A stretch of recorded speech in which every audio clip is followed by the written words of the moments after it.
BigEvasive, good to see you're back. I'll do my best to try to keep this to just a single video.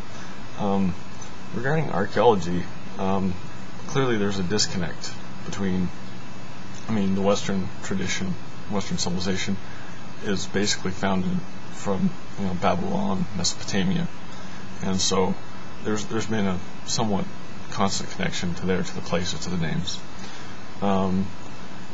In terms of archaeological evidence, there's not none.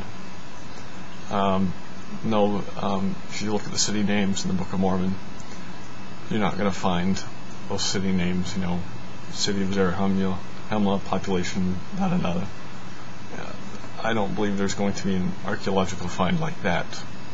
Well, to bring up a few things, you bring up the point of these massive armies.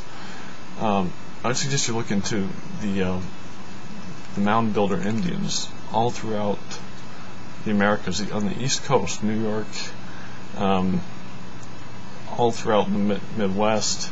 There were these mounds everywhere, just everywhere, all over the place. And, well, they weren't very conducive to farming, so the farmers just took and leveled them. And so a lot of the mounds left by the mound builders simply aren't left. Well, most of the mounds they found that were left by the mound builders were actually massive burial spots where they just piled people up and had heaped earth over the top of them.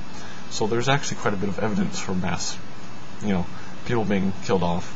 Regarding steel, the accounts of when and where the steel was used for swords is not entirely clear, and there's also some added metallurgical stuff I could get into. I don't want to get into a massive video since you wanted this kept to one video, but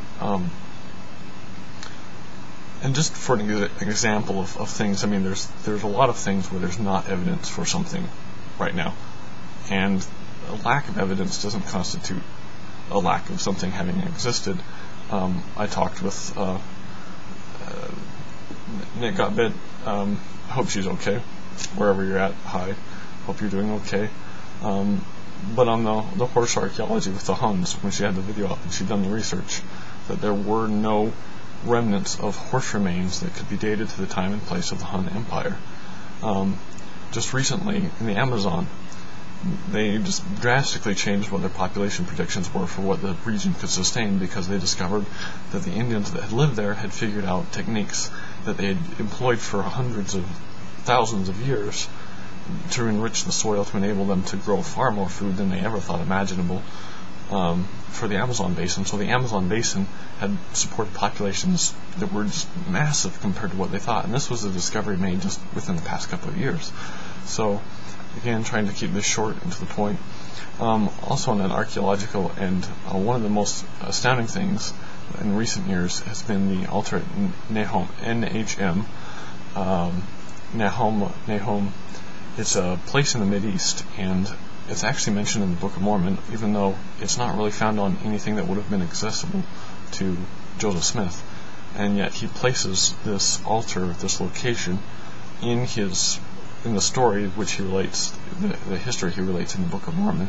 He places where this altar was, and they found an altar with the inscription of this name on, and it actually dates to around 600 BC, which would be the time when Lehi left Jerusalem. Now there's a whole bunch of added stuff to all this stuff. I don't want to get into a lot of videos since you wanted to keep this concise. That's something we have to sacrifice, is the added details, but I can get into this stuff if you want to address specifics. Anyway, good to see you're doing well. Take care. Bye.